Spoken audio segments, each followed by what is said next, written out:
Assalamualaikum warahmatullahi wabarakatuh. Pertama-tama, marilah kita panjatkan puji syukur kehadirat Allah Subhanahu wa taala karena Dialah yang memberikan kita karunia dan hidayahnya sehingga pada kesempatan kali ini kelompok satu dan kelompok 2 dapat mempresentasikan hasil makalah yang mereka buat. Tak lupa pula salawat dan salam semoga tercurahkan kepada baginda besar kita Muhammad Rasulullah sallallahu alaihi wasallam yang telah membawa kita dari alam kegelapan menuju alam yang terang menderang seperti yang kita rasakan saat ini. Dengan mengucapkan bismillahirrahmanirrahim,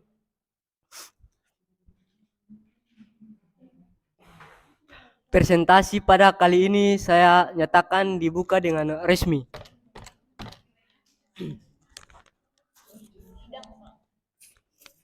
Jadi saya minta kepada forum agar aktif dalam forum. Bisa?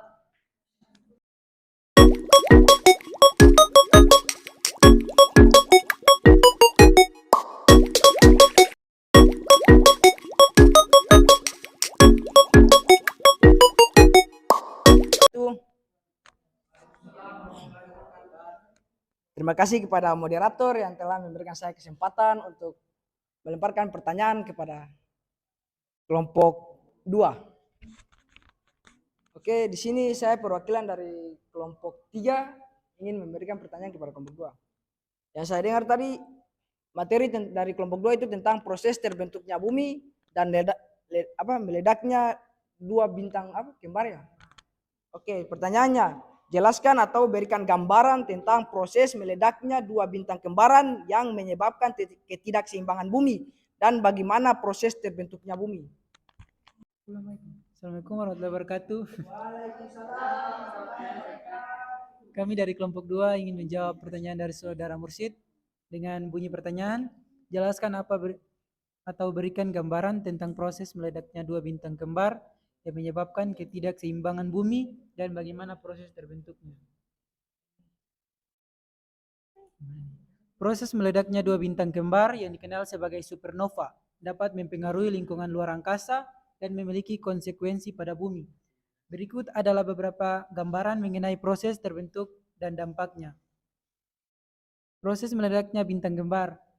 Yang pertama, pembentukan bintang kembar. Bintang kembar terbentuk dari awan gas dan debu di ruang angkasa.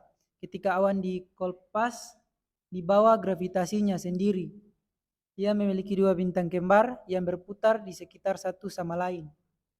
Yang kedua, fase hidrogen dan helium. Selama jutaan tahun bintang-bintang ini menjalani fusi nuklir, mengubah hidrogen menjadi helium. Proses ini menghasilkan energi yang membuat bintang tetap stabil. Dan yang ketiga, evolusi bintang. Ketika bahan bakar hidrogen habis, bintang mulai mengalami perubahan. Bintang yang lebih masif akan mengalami proses fusi lebih lanjut, menghasilkan elemen yang lebih berat hingga mencapai besi. Pada titik ini, energi yang dihasilkan tidak cukup untuk menahan gravitasinya. Ketika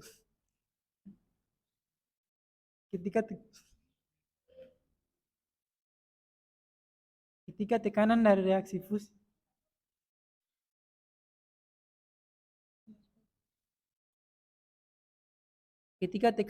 reaksi fusi tidak lagi mampu melawan gravitasi, bintang mengalami keruntuhan inti yang cepat. Ini menyebabkan ledakan dahsyat yang disebut supernova. Dalam kasus ini, bintang kembar, jika satu bintang meledak, dampak dari ledakan tersebut dapat memicu supernova pada bintang lainnya. Itu saja yang bisa kami sampaikan.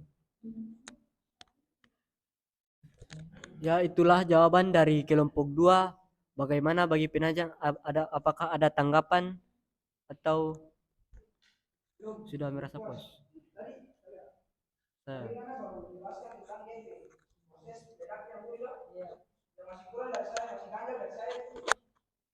Proses terbentuknya bumi setelah ledakan itu bagaimana?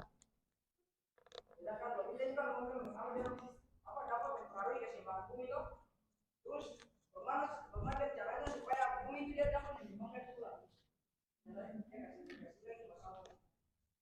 Bagaimana coba ulang? Ulang. Cara pakai mic. Jadi kan pertanyaan Anda, bagaimana proses pemulihan bumi setelah terjadi ledakan bintang kembar dan pemulihan keseimbangan bumi? Kalau bukan itu lagi, tembok lagi. Yo. Biar. Proses pemulihan bumi setelah ledakan bintang kembar yaitu supernova, melibatkan beberapa langkah kompleks tergantung pada skala dampak yang ditimbulkan. Terpaham? Berikut tahap-tahap yang bisa diambil untuk memulihkan keseimbangan bumi. 1. Penilaian kerusakan. Dalam penilaian kerusakan, ada studi dampak, yaitu kita melakukan penelitian dan memahami berapa besar kerusakan yang terjadi pada ekosistem, atmosfer, dan struktur geologis bumi. 2. Pembersihan dan rehabilitas.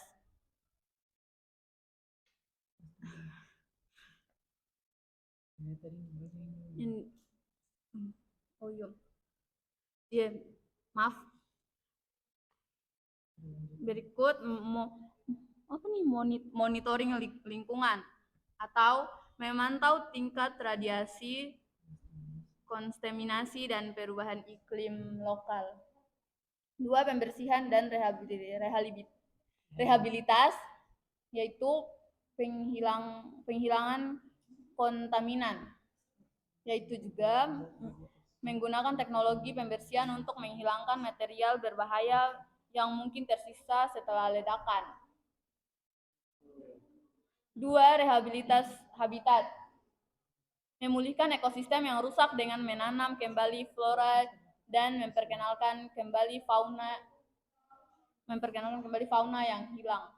3. Membangun infrastruktur berkelanjutan, yaitu energi keterburukan, membangun sumber energi yang ramah lingkungan seperti tenaga surya, angin, dan biosma.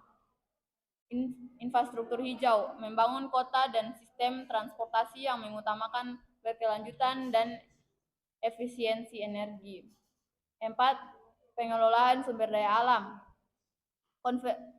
konservasi air, mengembangkan sistem pengelolaan air yang berkelanjutan untuk mengurangi pencemaran dan memastikan ketersediaan air bersih. Pertanian berkelanjutan, menerapkan praktik pertanian yang ramah lingkungan untuk mendukung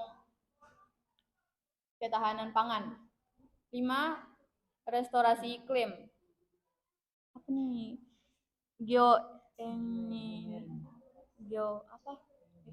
Menggunakan teknologi untuk mengatur suhu bumi dan mengurangi efek perubahan iklim seperti shedding awan atau pengurangan karbon. Berikut reforestasi, meningkatkan penanaman pohon untuk menyerap karbon dioksida dan mengembalikan keseimbangan ekosistem. Edukasi dan kesadaran masyarakat, kampanye kesadaran. Untuk meningkatkan kesadaran masyarakat tentang pentingnya menjaga lingkungan, kebersihan, dan keterlibatan dalam upaya pemulihan. Pendidikan lingkungan, menerapkan pendidikan tentang keberlanjutan dan ekonomi, sekolah, dan komunitas. 7. Kerjasama global, kolaborasi internasional, membangun kerjasama antara negara untuk berbagi sumber daya, teknologi, dan pengetahuan dalam proses pemulihan. Pendanaan untuk pemulihan, mencari bantuan dan investasi dari organisasi internasional dan negara maju untuk mendukung proyek pemulihan. Kesimpulannya, proses pemulihan bumi setelah ledakan bintang kembar adalah usaha jangka panjang yang memerlukan kolaborasi global, inovasi teknologi, dan komitmen terhadap berkelanjutan untuk mencapai keseimbangan yang diinginkan. Itulah jawaban dari saya, Alga Bahdar. Apakah saudara Musid sudah mengerti atau bisa diterima? Baik, saya kembalikan kepada moderator. Terima kasih. Oke, terima kasih kepada pemateri kelompok 2 yang sudah menjawab pertanyaan. Masih ada pertanyaan satu untuk kelompok 2. Saya persilakan. Oke, baik. Di sini saya ingin bertanya, sebelumnya perkenalkan, nama saya Muhammad Tasrul Haikal Hidayat, saya dari perwakilan kelompok 4. Di sini saya hanya ingin mempertanyakan bagaimana teori nebula menjelaskan distribusi massa dan komposisi unsur dalam tata surya terutama bumi. Apakah penjelasan konsisten dengan data yang kita miliki saat ini dari pengamatan meteori, asteroid, dan planet-planet lain? Baik, di sini saya akan menjawab pertanyaan dari Saudara Asrul. Dengan pertanyaan, bagaimana teori nebula menjelaskan distribusi massa dan komposisi unsur dalam tata surya, terutama bumi? Apakah penjelasan konsisten dengan data yang kita miliki dari pengamatan meteorit, asteroid, dan planet-planet lainnya? Teori nebula menjelaskan bagaimana tata surya termaksud bumi terbentuk dari awan gas dan debu kosmik. Berikut adalah penjelasan mengenai distribusi massa dan komposisi unsur dalam tata surya serta konsistennya dalam data pengamatan. Yang pertama, proses terbentuknya tata surya. Nebula awal teori nebula dimulai dengan awan besar gas dan debu nebula yang berkonstruksi di bawah gravitasi. Proses ini mungkin dipicu oleh gelombang kejut dari supernova terdekat, Dix dan akresi. Ketika nebula berputar, ia menjadi Dix datar. Sebagian besar materi terkumpul di pusat dan bentuk matahari. Sementara material lain mulai membentuk protoplanet di bagian luar. Yang kedua, distribusi massa. Pembagian massa tata surya sebagai besar terpusat pada matahari, lebih dari 99% dari total massa. Planet-planet termaksud bumi memiliki massa yang jauh lebih kecil, dengan planet gas, Jupiter dan Saturnus memiliki massa lebih besar dibandingkan planet terrestrial, bumi, Mars, dan Venus. Yang ketiga, komposisi unsur. Komposisi bumi sebagian planet terrestrial terdiri dari silikat logam dan elemen berat lainnya. Unsur utama termaksud besi. Ratul telah memberikan saya kesempatan. Assalamualaikum warahmatullahi wabarakatuh. Perkenalkan, nama saya Kartini Pahli, perwakilan dari kelompok 5. Di sini saya ingin bertanya kepada kelompok 2. Sebutkan bumi tersusun atas berapa lapis dan jelaskan. Terima kasih.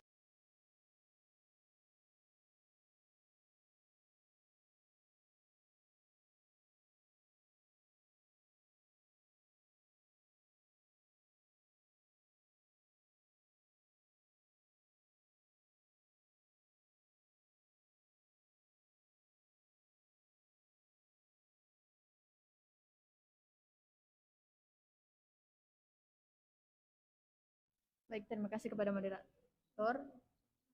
Ya, lapisan bumi terdiri dari 7 lapisan, yaitu 1, lapisan troposfer. Lapisan troposfer merupakan lapisan paling dasar yang sangat dekat sekali dengan bumi. Ketinggiannya 0 hingga 12 km di atas permukaan bumi. Lapisan ini juga berfungsi untuk menjaga kestabilan udara yang ada di bumi. 2. Lapisan stratosfer. Lapisan stratosfer berada tepat di atas troposfer. Pada stratosfer terdapat lapisan ozon di ketinggian 35 km yang berfungsi untuk melindungi bumi dari sinar ultraviolet yang berlebihan. Lanjut deh. Lapisan mesosfer. Mesosfer merupakan lapisan ketiga dari atmosfer bumi yang memiliki ketinggian mencapai 55 hingga 80 km. Pada lapisan mesosfer, semakin ke atas maka suhu yang ada di udara semakin menurun. Lapisan termosfer. Lapisan keempat pada lapisan bumi ini disebut juga dengan lapisan ionosfer. Bernama demikian karena pada lapisan ini terjadi proses ionisasi atom-atom udara oleh sinar X dan sinar ultraviolet yang dipancarkan oleh sinar matahari. Lapisan ini memiliki ketinggian 80 hingga 800 km. Lapisan eksosfer. Eksosfer merupakan lapisan terluar dari atmosfer bumi. Ketinggian lapisan ini sekitar 800 hingga 1 juta kilometer. Pada lapisan eksosfer, jika udara yang dimiliki semakin tinggi, maka gravitasinya semakin kecil. Kelima, lapisan ini termasuk dalam lapisan atmosfer yang menyelubangi bumi. Lapisan atmosfer memiliki sifat-sifat sebagai berikut, yaitu transparan, 2. Elastis dan dinamis, 3. Tidak berwarna, tidak berbau, dan tidak dapat dirasakan. 4. Memiliki berat sehingga dapat menimbulkan tekanan. 5. Terdiri atas beberapa gas. Gas yang terkandung dalam lapisan atmosfer bumi antara lain adalah nitrogen, oksigen, argon, karbon dioksida, dan sebagainya. 6. Lapisan kulit dan mantel bumi. Setelah atmosfer, lapisan selanjutnya adalah lapisan kulit bumi yang keras atau kerak bumi. Dan lapisan mantel bumi. Kerak bumi terbagi menjadi 2 bagian, yakni lempeng benua atau continental crust dan lempeng samudra. 7. Lapisan inti atau baryosfer. Lapisan inti bumi atau core merupakan bagian bumi yang paling dalam dan tersusun atas lapisan naif. Lapisan ini dibedakan menjadi 2 bagian, yakni inti luar dan inti dalam. Inti luar adalah inti bumi yang terdapat di bagian luar dengan tebal lapisan 2.200 km, tersusun dari materi besi dan nikel yang bersifat cair, kental, panas dengan suhu 3.900 derajat Celcius. Sementara inti dalam memiliki ketebalan sekitar 2.500 km, tersusun atas materi besi dan nikel pada suhu yang sangat tinggi, yaitu sekitar 4.800 derajat Celcius. Itu jawaban dari saya, terima kasih. Oke, baik, itulah jawaban dari kelompok 2. Bagaimana bagi tutup sudah? Oke, baik, terima kasih kepada forum yang telah memberikan pertanyaan, dan terima kasih kepada kelompok 1 dan kelompok 2 yang sudah menjawab pertanyaan dari forum. Dan saya mewakili kelompok 1 dan kelompok 2 meminta maaf jika ada materi ataupun jawaban yang salah. Kami mohon maaf yang sebesar-besarnya. Maafkan keterangan. Dengan mengucapkan alhamdulillahirabbil alamin. Akhir kata dari saya, unzur mangkola wala tanzur mangkola. Lihatlah apa yang disampaikan, jangan lihat siapa yang menyampaikan. Wassalamualaikum warahmatullahi wabarakatuh.